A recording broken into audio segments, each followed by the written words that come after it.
Njerëzit pra, për shkak të mendjes që kanë, marrin edhe detyra.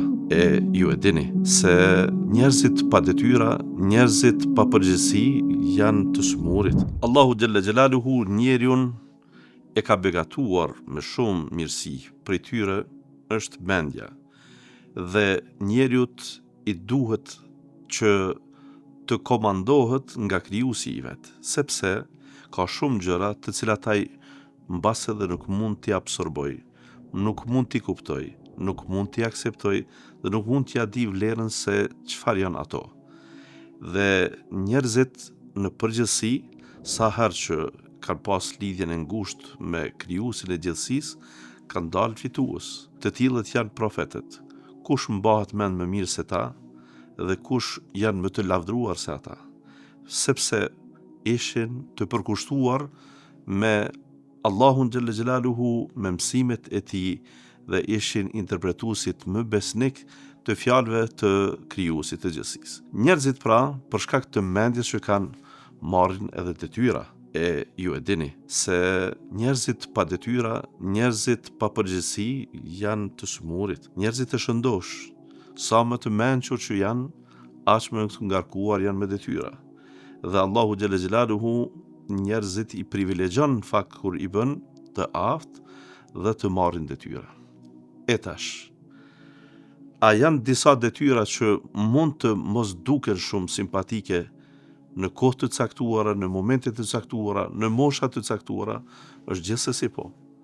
Ndoshta një fëmijë 7 vjeçar nuk i duket interesant të fal namazin.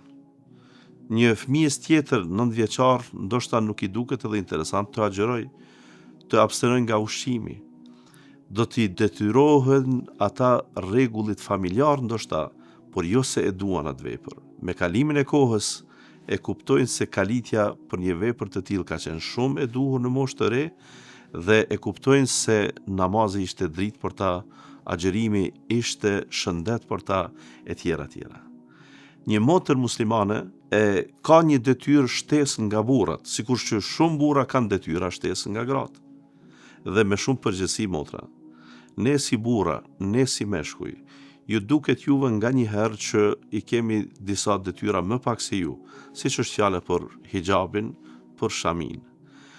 Dhe me shumë përgjegjësi, shumë burra do t'i ndronin rolet, vetëm t'i bënin ato pak detyra të juaja, e të mos i kenë shumë detyra të mëdha që i kanë si meshkuj. Detyrohen të punojnë, detyrohen të angazhohen, detyrohen të luftojnë, detyrohen të sakrifikojnë e shumë gjërat që nuk janë të lehta në gjinin e tyre. Pra, sikur t'ju thuhet atyre që përballë gjithë kësaj ta kishit shamin, jam shumë i bindur që shumë burra me lehtësi do ta kishin pranuar. Nuk them se ju gratë nuk e pranoni, sepse dhe ju jeni njerëz sikur ne. Mirë po, shamia mbi të gjitha është urdhër i Allahut. Shamia mbi të gjitha është përkushtim ndaj tij. Dhe sa mirë njeriu ndihet kur e performon një detyrë ndaj atij që e do, ndaj atij që i ka besuar thellësisht, madje ndaj atij që pret edhe me të shpërbly. Ai ka në dorë dynjan tërësisht, gjithësinë tërësisht. Ai ka në dorë edhe xhenetin. Besa bes. Ai ka në dorë edhe xhehenemin. Dhe për ne është shumë rëndësi që të dim se çfarë e kënaq atë që ne duam. Ne po të ishte një mysafir i dashur dhe i duhur në shtëpinë tonë, do të mundoheshim që me kejt arsenalin që e kemi, të përgatisim ushqimin më të mirë, më të këndshëm për të, edhe nëse është i kushtueshëm, sepse duam që ta nderojmë. Allahu i plot fuqishëm nga ne nuk kërkoi ushqim, nga ne nuk kërkoi pagë, tatim asgjë tjetër.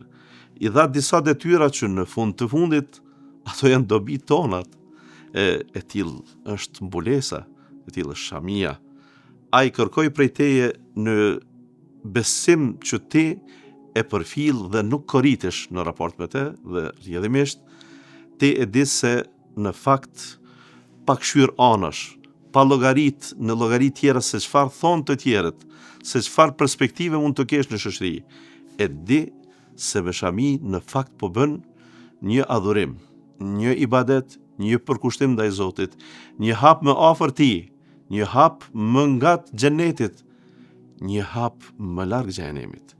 E kush nuk e do këtë, e kur ti e din se këtë mund ta arrish me një copë petku që mund ta vendosësh në kokën tënde kur dalësh nga shtëpia madje, jo çdo herë në jetë, pse të mos e bësh këtë?